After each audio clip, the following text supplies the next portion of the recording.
Assalamu alaikum everyone. I'm Zubair Saleem and we are going to discuss diluted earning per share. Guys, अभी तक हम लोगों ने जो चीज़ अंडरस्टैंड की है दैट इज़ कि हमें दो तरह की ईपीएस कैलकुलेट करनी होती है. वन इज़ बेसिक ईपीएस जो हम लोग ख़त्म कर चुके हैं. The second one is diluted earning per share. अब डाइल्यूटेड अर्निंग पर शेयर क्या है, इस बात को अब हम लोगों ने अंडरस्टैंड करना है. सो लेट्स सी कि अब हम लोगों ने करना क्या. डाइल्यूटेड अर्निंग पर शेयर सिर्फ और सिर्फ कैलकुलेट की जाती है पोटेंशियल शेयर्स के साथ. सर किसके लिए कैलकुलेट की जाती है? पोटेंशियल शेयर्स के साथ. ऐसे शेयर्स जो पोटेंशियल शेयर्स हैं. अब आप सोचेंगे सर कि ये पोटेंशियल शेयर्स क्या है, what are these potential shares? Sir potential shares means ये ऐसी चीज़ें हैं जो अभी शेयर्स नहीं हैं लेकिन दे हैव पोटेंशियल, वो शेयर्स बन सकती हैं इन फ्यूचर में, ईयर 1 में, सेकेंड ईयर में, थर्ड में, फोर्थ में, फिफ्थ में, at any point of time in future वो कन्वर्ट हो जाएंगे इनटू शेयर्स. अब आप कहेंगे सर ये कौन सी चीज़ें होती हैं? इसकी जो बेस्ट एग्जांपल हमारे लेवल पे है विच इज़ कन्वर्टेबल लोन. तो जो पहली एग्जांपल है that is convertible loan. Sir convertible loan एक ऐसा लोन है जो आप लोगों से लेते हैं, पैसे लिए आपने लोगों से और उनको लोन नोट्स इशू कर दिए, यानी उन्हें लोन नोट्स दे दिए. इन शॉर्ट हम लोन उधार ले रहे हैं और कुछ स्टैम्प पेपर एक सर्टिफिकेट लेके हम लोगों को वो सर्टिफिकेट दे रहे हैं कि हम आपसे उधार ले रहे हैं और वो हम लोगों को पैसा दे देते हैं. So this is called convertible loan. अब इसमें कन्वर्टेबल का वर्ड क्यों है? ये तो आम सी लोन की बात है कि आपने किसी से लोन लिया है.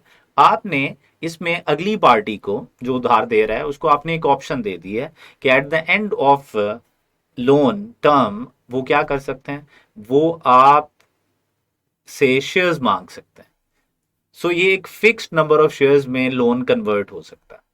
सर सोचें आपके आपने 10,000 किसी से उधार लिया और टर्म ये है कि 10,000 पे आप 10% उधार इंटरेस्ट पे करेंगे एवरी ईयर और आफ्टर 5 ईयर्स या तो आप यही 10,000 वापस ले लेंगे, इंटरेस्ट तो आपको मिल ही रहा है हर साल, या तो हमें देना पड़ रहा है, अगली पार्टी को मिल रहा है. तो अगली पार्टी क्या कर सकती है? जिसने हमें लोन दिया हुआ है, which is loan provider, loan holder भी बोलते हैं उसे, वो क्या कर सकता है, वो इन 10,000 के बदले शेयर्स भी मांग सकता है. ये पहले से बात डिसाइडेड होती है कि it can be converted into, suppose करें 5,000 शेयर्स, तो 5,000 शेयर्स में ये कन्वर्ट हो सकती है. ये बात पहले से हमारी उनके साथ क्या है, डिसाइडेड है, निगोशिएटेड है.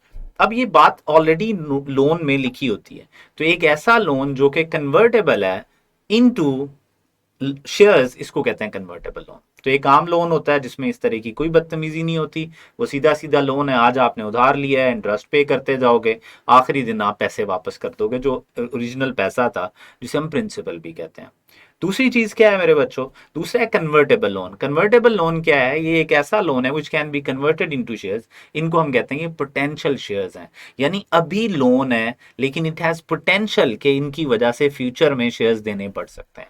इनको हम लोग कहते हैं कन्वर्टेबल लोन्स, पोटेंशियल शेयर्स. तो ये हमारा कंसर्न है कि ये होते क्या.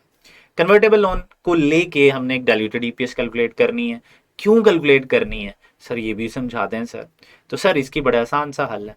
सर अब हमें पता है कि हमने 10,000 रुपीज उनसे ऑलरेडी ले लिए हैं, रिसोर्सेज हम ऑलरेडी ले चुके हैं. जब ये फ्यूचर में कन्वर्ट होगा इनटू शेयर्स 4 साल बाद, 5 साल बाद, 6 साल बाद, जब ये फ्यूचर में कन्वर्ट होगा, किस में कन्वर्ट होगा? शेयर्स में. तो अचानक क्या होगा? आपकी ईपीएस का फॉर्मूला क्या होगा? ईपीएस का फॉर्मूला होता है earnings divided by weighted average number of shares. यही फॉर्मूला होता है. तो क्या होगा? Divided by weighted average number of shares. तो होगा क्या सर? अचानक नंबर ऑफ शेयर्स बढ़ेंगे. तो ये कन्वर्जन पे फ्यूचर में जब ये शेयर्स में कन्वर्ट होगा तो क्या होगा? तो ये weighted average number of shares को बढ़ा देगा बच्चों.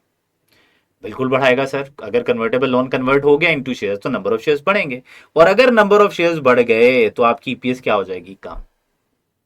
इसका मतलब यह है कि अगर किसी कंपनी के पास कन्वर्टेबल लोन्स हैं तो हम ये कह सकते हैं कि फ्यूचर में ये कन्वर्टेबल लोन जब शेयर्स में कन्वर्ट हो जाएंगे तो नंबर ऑफ शेयर्स बढ़ाएंगे और ईपीएस को डाउन कर देंगे, ईपीएस को कम कर देंगे. और उसी कम करने से वर्ड हमने निकाला है डाइल्यूटेड ईपीएस, यानी कि इनकी वजह से जो फ्यूचर में ईपीएस कम होनी है वो कम हुई ईपीएस को हम कहते हैं डाइल्यूटेड ईपीएस.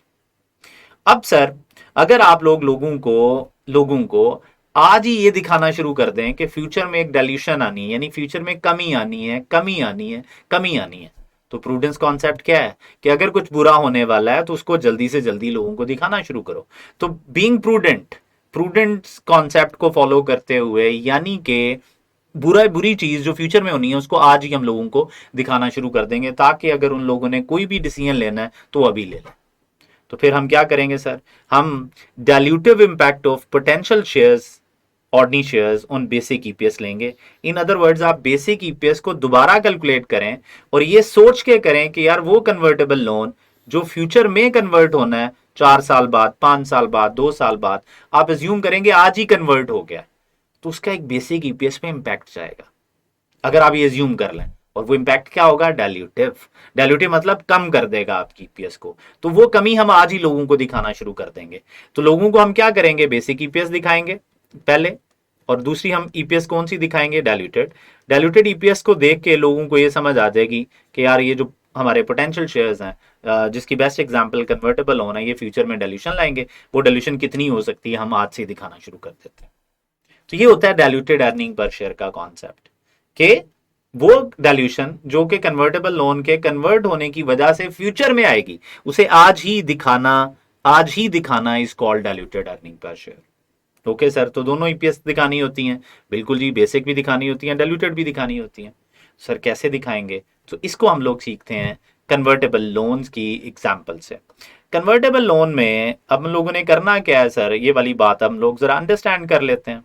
सर हम लोगों ने करना ये है कि अब अंडरस्टैंड करना है कि कन्वर्टेबल लोन अगर कन्वर्ट हो जाए आज ही तो ईपीएस पे क्या इंपैक्ट आएगा आज ही। ये अजम्पशन है, कन्वर्ट फ्यूचर में होना है, लेकिन हम एज्यूम करेंगे कि कन्वर्टेबल इंस्ट्रूमेंट आज ही कन्वर्ट हो जाएं अगर शेयर्स में, तो हमारी ईपीएस पे क्या इंपैक्ट डालेंगे। तो किस तरह कैलकुलेट करेंगे सर, बड़ा आसान सा हल है। फॉर्मूला क्या होता है जी, earnings available to ordinary share holders और weighted average number of shares जो बेसिक ईपीएस में यूज होते हैं। तो आप इन दोनों चीजों को एडजस्ट कर लेंगे, ये अजम्पशन लेके कि convertible loan has been converted into shares. Sir क्यों एज्यूम कर रहे हैं, क्योंकि हम बुरा इफेक्ट जो ईपीएस में कमी लाने वाली है उसको हम जल्दी दिखाना चाहते हैं, ताकि लोग पहले से तैयार हों, अचानक लोगों को जोर का झटका ना लगे कि भाई ये क्या हो गया, इतनी ईपीएस कम क्यों होगी, क्योंकि ईपीएस कम तो होनी है, जब कन्वर्टेबल लोन कन्वर्ट होगा नंबर ऑफ शेयर्स बढ़ेंगे। तो हमने अजम्पशन ली कि कन्वर्टेबल लोन कन्वर्ट हो गया, तो उससे होगा क्या, आपके पास जितना भी अर्निंग्स हैं बेसिक ईपीएस वाली वो आप लें, और आप एज्यूम करें कि आपका जो कन्वर्टेबल लोन है वो कन्वर्ट हो गया इनटू शेयर्स। तो सर अगर कन्वर्टेबल लोन कन्वर्ट हो जाए तो मुझे बताएं उसका इंटरेस्ट नहीं ना पे करना पड़ेगा आपको। आप अज्यूम कर रहे हैं कन्वर्टेबल लोन कन्वर्ट हो गया, तो इसका मतलब है उसका जो भी इंटरेस्ट है वो आपकी को सेव हो जाएगा।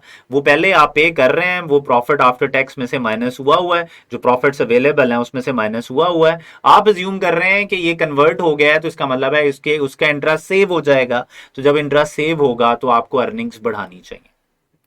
तो अब अर्निंग्स कैसे बढ़ानी है, there are two types of things. Convertible loan में आगे क्या होता है, प्लीज जरा ये भी सुन लें। कन्वर्टेबल में कुछ लोग कन्वर्टेबल लोन्स इशू करते हैं और कुछ लोग कन्वर्टेबल प्रेफरेंस शेयर्स इशू करते हैं। प्रेफरेंस शेयर्स मतलब जो ऑर्डिनरी शेयर्स में कन्वर्टेबल हो। तो कन्वर्टेबल भी दो तरह के होते हैं। अब ये जो लोन है ना, ये इस पे टैक्स लगता है, इसके इंटरेस्ट की सेविंग्स पे टैक्स अप्लाई होगा, और जो प्रेफरेंस शेयर्स हैं इनके ऊपर टैक्स की का कोई रिलीफ नहीं मिलता, यानी कि ये टैक्स से एग्जेम्प्ट है, यानी कि इनके ऊपर टैक्स लगना ही नहीं है। तो मुझे क्या करना चाहिए, I am assuming the convertible loan has been converted, तो वो इंटरेस्ट जो सेव हुआ है मुझे क्या करना चाहिए, मुझे वो इंटरेस्ट ले लेना चाहिए। सो मैं क्या लूंगा, interest charge on the bonds in the year, 1 साल का इंटरेस्ट लेंगे क्योंकि अर्निंग्स भी 1 साल की हैं, तो जो इंटरेस्ट है वो बच जाएगा आप लोगों को। So interest charge on the bonds in the year less tax relief, इसमें से टैक्स माइनस करेंगे तो आप लोगों के पास आ जाएगा, आपकी अर्निंग्स बढ़ जाएंगी इस इंटरेस्ट एक्सपेंस से। सर इंटरेस्ट एक्सपेंस से क्यों बढ़ेंगी, सर ये इंटरेस्ट एक्सपेंस पहले अर्निंग्स में से माइनस हुआ है। अब आप अज्यूम कर रहे हैं कि कन्वर्टेबल लोन है ही नहीं, तो फिर आप लोग उस इंटरेस्ट को जो पहले लेस हुआ है अब उसको ऐड बैक करा दें, ताकि प्रॉफिट्स आ जाएं विदाउट कन्वर्टेबल लोन। ओके इसी तरह जो प्रेफरेंस शेयर्स हैं उसमें भी आपको डिविडेंड सेव हो जाएगा, तो आप preference dividend paid in the year आप ले लेंगे और देखें इसमें टैक्स नहीं लेना, टैक्स नहीं लेना, इस पे टैक्स एग्जैम्प्ट है, तो इससे आपकी अर्निंग्स बढ़ जाएंगी, तो ये आपकी अर्निंग्स एडजस्ट होगी, जो न्यूमरेटर है वो एडजस्ट हो गया। तो सर आपका जो बेसिक ईपीएस है उसमें अर्निंग्स ऊपर है, नंबर ऑफ शेयर्स नीचे हैं, तो जैसे ही आप अज्यूम करेंगे कि convertible loan has been converted, तो होगा क्या मेरे बच्चों, होगा ये कि अचानक आपकी वो इंटरेस्ट जो आपको पे करना पड़ रहा है, जो आपने पे भी किया होगा, हम अजम्पशन ले रहे हैं कि कन्वर्टेबल लोन कन्वर्ट हो गया तो वो इंटरेस्ट हमारा सेव हो जाएगा। प्रेफरेंस कन्वर्टेबल लोन अगर हम शेयर्स हैं तो वो भी कन्वर्ट हो गए हैं तो उस पर डिविडेंड सेव हो जाएगा। इन दोनों से अर्निंग्स आपने एडजस्ट कर ली। अब नंबर ऑफ शेयर्स भी एडजस्ट करें तो basic weighted average number of shares आपने ले लेने हैं, जो बेसिक आप ईपीएस में यूज कर रहे हैं उसमें maximum number of shares issuable on conversion of convertible loan ये अज्यूम्ड है, अज्यूम कर रहे हैं कि आप कन्वर्ट हो गए, आज ही कन्वर्ट हो जाए तो क्या होगा, दो ही चीजें होंगी यार, इंटरेस्ट सेव हो जाएगा, शेयर्स बढ़ जाएंगे, तो ये शेयर्स भी बढ़ा लें और आपके पास आ जाएंगे ये शेयर्स।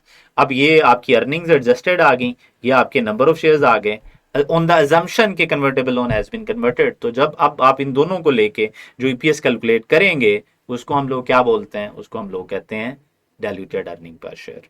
अब एक एग्जांपल से समझते हैं इस बात को कि एग्जांपल क्या है। सो लेट्स अंडरस्टैंड जी कि हमारी कन्वर्टेबल लोन की क्या एग्जांपल है।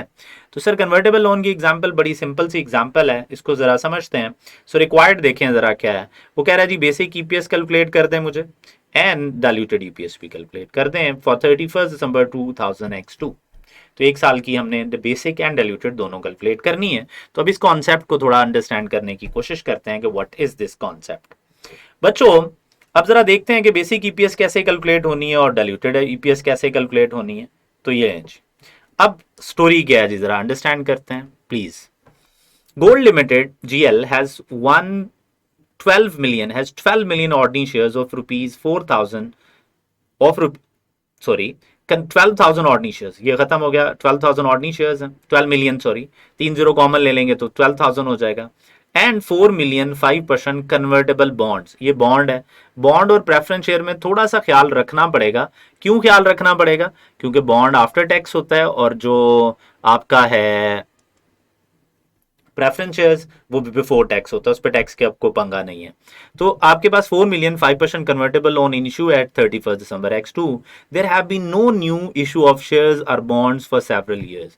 सर कोई इशू नहीं हुआ, इसका मतलब ये है कि जो साल के शुरू में नंबर ऑफ शेयर्स आपके पास पड़े हुए हैं, जो एंड पे पड़े हुए हैं वो सेम है। शेयर्स जब इशू ही नहीं हुए तो जो शेयर्स हैं वही कन्वर्टेबल लोन है, क्योंकि पूरे साल के लिए आउटस्टैंडिंग रहे हैं आपके पास। इसका मतलब ये हुआ कि basic weighted average number of shares 12 million ही हैं। आगे जी, the bond is convertible into ordinary shares in 2000 x3 and x4। देखें हम कैलकुलेट कर रहे हैं x2 के लिए, और बॉन्ड कन्वर्ट होना या 2003 में या 2004 में। अब क्या करें, हम अज्यूम करेंगे कि अभी कन्वर्ट हो गए। ओके सर, क्या कह रहा है वो? कह रहा है 30 shares for every 1 rupees 100 of bond if converted at 31 December x3।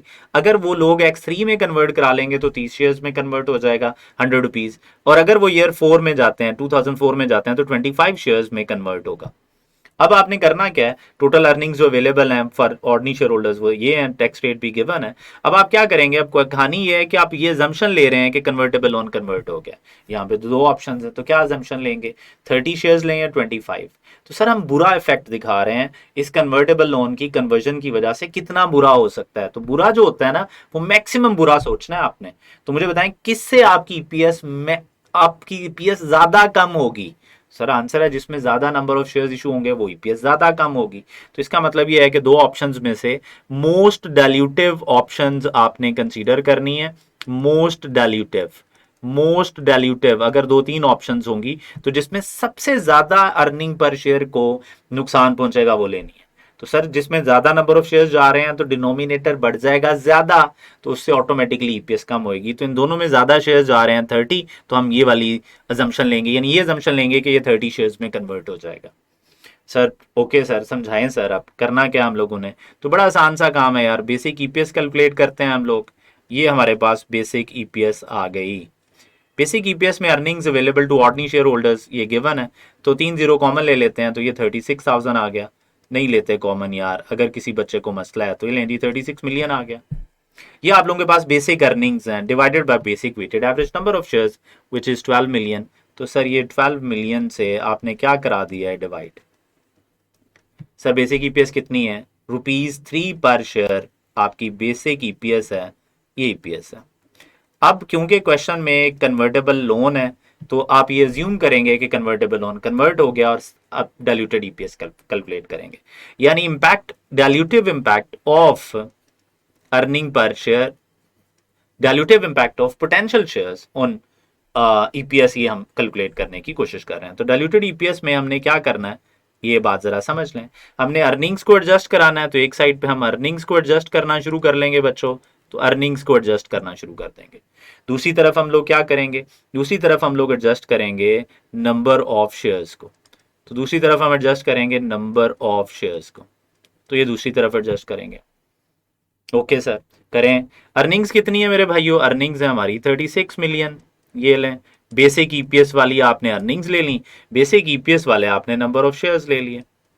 अब एडजस्ट क्या सोच के करना है कि कन्वर्टेबल लोन जो क्वेश्चन में वो कन्वर्ट हो गया।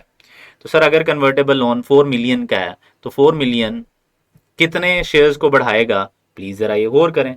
तो 4 मिलियन का कन्वर्टेबल लोन है और वो हमें कह रहे हैं कि 30 शेयर्स में ये कन्वर्ट हो जाएगा हर 100 के बदले। तो इसका मतलब ये है कि इंटू 30 करें, डिवाइडेड बाय 100 करें, मुझे शेयर्स चाहिए कितने हैं, तो ये अमाउंट आ जाएगी आप लोगों के पास।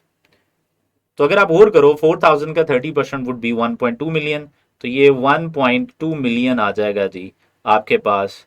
एग्जैक्टली ये अमाउंट आ जाएगी जो नंबर ऑफ शेयर्स इशू होंगे ऑन कन्वर्जन ऑफ शेयर्स। तो अगर ऑन कन्वर्जन ऑफ शेयर्स हम देखें तो 12 मिलियन बन रहा है, तो ये 12 million, sorry it's not 12 million, it's 1.2 million. तो 1.2 मिलियन ये लें जी, ये आपके नंबर ऑफ शेयर्स बढ़ जाएंगे। सर ये बढ़ने तो अगले साल हैं सर, आप अभी ज्यूम कर रहे हैं कि बढ़ गए और आप ईपीएस पे इम्पैक्ट अभी देख रहे हैं, इसे ही कहते हैं डाइल्यूटेड ईपीएस। तो ये नंबर ऑफ शेयर्स आ गए। अब अर्निंग्स की सेविंग्स ले लें। अर्निंग्स की सेविंग्स कैसे लेनी है, बहुत ही आसान है सर। सर कितना इंटरेस्ट आपको पे करना पड़ रहा है sir, interest save after tax लेना या नहीं लेना, सोचें आफ्टर टैक्स लेना या नहीं लेना। सर जब कन्वर्टेबल लोन होगा तो आफ्टर टैक्स लेना है, और अगर कन्वर्टेबल प्रेफरेंस शेयर होगा तो फिर आफ्टर टैक्स वाला पंगा, टैक्स के बाद वाला पंगा नहीं है। ओके सर, कितना इंटरेस्ट सेव होगा, 4 मिलियन के ऊपर 5% इंटरेस्ट आप जो दे रहे हैं ये सेव हो जाएगा। तो 4 मिलियन पे 5% आप लोगों का कितना बनता है, ये कैलकुलेट कर लेते हैं सर। ये बनता है 4 मिलियन पे ये हमारे पास बन जाएगा 2 लाख। 4 मिलियन का 5%, क्योंकि 4 मिलियन का 40 लाख का 10% 4 बनता है, 4 लाख, और 5% 2 लाख। तो इसका मतलब है जो इंटरेस्ट आपको सेव हो जाएगा वो 2 लाख है। ये 2 लाख का इंटरेस्ट आपको सेव हो जाएगा। फेयर इनफ सर, आगे बताएं सर, आगे क्या करें। सर आफ्टर टैक्स लें, 30% टैक्स इसके ऊपर अप्लाई करें। जब 30% टैक्स लगेगा तो वो बनेगा 60,000। लें जी, तो 60,000 आपका इंटरेस्ट सेव हो जाएगा। सर आफ्टर टैक्स करना आपने, सीधा सीधा 2 लाख का 70% भी ले लेते, 30% खुद ब खुद ही माइनस हो जाता। बिल्कुल ठीक सर। सो 2 लाख माइनस 60, तो 1,40,000 आपको इंटरेस्ट सेव हो जाएगा, 1,40,000। अब आपकी अर्निंग्स क्या निकलेंगी आफ्टर अजम्पशन के आप लोग कन्वर्ट कर चुके हैं। तो सर बड़ा आसान सा हल है सर, ये अमाउंट आएगी 3614,000, ये लें जी, ये अमाउंट आ गई। Okay sir, number of shares कितने आ रहे हैं आप लोगों के पास, नंबर ऑफ शेयर्स आ रहे हैं 13,200,000, ये लें जी, ये नंबर ऑफ शेयर्स। अब डाइल्यूटेड ईपीएस कैलकुलेट कर लें। डाइल्यूटेड ईपीएस क्या आ रही है जी, प्लीज देखें जरा। अर्निंग्स, एडजस्टेड अर्निंग्स हैं 336, 140 मिलियन, ये लें सर। डिवाइडेड बाय क्या करेंगे बच्चों, नंबर ऑफ शेयर्स, ये लें जी 132,000,000। ये एक अमाउंट आ गई आपकी डाइल्यूटेड ईपीएस। अब आप कैलकुलेट करके देख सकते हैं। सर डाइल्यूटेड ईपीएस कैलकुलेट करने के लिए हम क्या करते हैं, हम कैलकुलेटर यूज करते हैं सर। अब ये हमारे सामने कैलकुलेटर ओपन हो गया। अब हमने करना क्या है सर, प्लीज देखें जरा। 36,140, ये अमाउंट आ रही है जी, 140,000,000 डिवाइडेड बाय हमने करना है, डिवाइडेड बाय करना है 13 मिलियन जी, 13,200,000, ये लें सर। अब हमारे पास आ गया, ये आ गई जी हमारे पास ईपीएस। अब ये ईपीएस कितनी आ रही है हमारे पास, प्लीज जरा देखें। ये आ रही है 2.737, रुपीज़, ये लें सर रुपीज़ 2.7378, तो इसको 4 कर लेते हैं यार, तो ये अमाउंट आ रही है जी 2.73। लेट मी री चेक इट अगेन कि क्या इतनी आ रही है, बिल्कुल इतनी आ रही है 78। तो ये आपकी ईपीएस है। अब देखें कम हुई है नहीं हुई, कम हुई है। इसको कहते हैं डाइल्यूटेड ईपीएस, कि अगर कन्वर्टेबल लोन कन्वर्ट हुआ तो उसकी वजह से आपकी ईपीएस इतने से कम हो जाएगी। हम लोगों को आज ही बता रहे हैं, वो काम जो 2003 में शायद 2004 में होना, हम उसके बारे में आज ही बता रहे हैं लोगों को। So this is called diluted earning per share. देखें ये कमी आ रही है, कितने की डाइल्यूशन एक्सपेक्टेड है आपके सामने है, तकरीबन 0.1622 की डाइल्यूशन एक्सपेक्टेड है। सर क्या ये ऐसा हो सकता था डाइल्यूटेड ईपीएस ज्यादा हो जाए? बिल्कुल हो सकता था। उस केस में हम कहते हैं ये एंटी डाइल्यूटिव है। और बच्चों हम डाइल्यूटेड ईपीएस दिखाने जा रहे हैं, एंटी डाइल्यूटिव नहीं दिखानी। तो अगर अगर ये ज्यादा हो रही होती तो हम क्या करते, हम कहते हैं नहीं जी बेसिक ईपीएस भी इतनी है, डाइल्यूटेड भी इतनी है, ये एंटी डाइल्यूटिव इफेक्ट होता है। सो इस तरह आप लोग एडजस्ट करेंगे कन्वर्टेबल लोन को। अब आप लोगों के लिए मैं एक और एग्जाम्पल दूंगा जिसमें आप लोग क्या करेंगे, जिसको आप लोग सॉल्व करके अंडरस्टैंड करेंगे कि इसका करना क्या है, और आपको नेक्स्ट वीडियो में इसका आंसर मिल जाएगा। याद रखने वाला पॉइंट क्या है कि आप ये ज्यूम कर लेंगे कन्वर्टेबल लोन्स कन्वर्ट हो गए हैं और उसकी वजह से अर्निंग्स पे जो इफेक्ट आएगा वो इंटरेस्ट बच जाएगा उसका, वो नहीं देना पड़ेगा और नंबर ऑफ शेयर्स बढ़ा देने हैं। और कन्वर्टेबल लोन में आफ्टर टैक्स लेना है। ये जो एग्जाम्पल आप लोगों के सामने है ये प्रेफरेंस शेयर्स की है। फर्क पता क्या है, बता दो जरा। प्रेफरेंस शेयर्स में टैक्स माइनस नहीं होना, लेकिन कन्वर्टेबल लोन्स में टैक्स माइनस होता है। तो ये क्वेश्चन आप सॉल्व करेंगे और नेक्स्ट वीडियो में आपको इसकी डिस्कशन मिल जाएगी और आप देखेंगे कि आप सही अंडरस्टैंड कर रहे हैं या नहीं। Thank you so much. अल्लाह हाफिज़।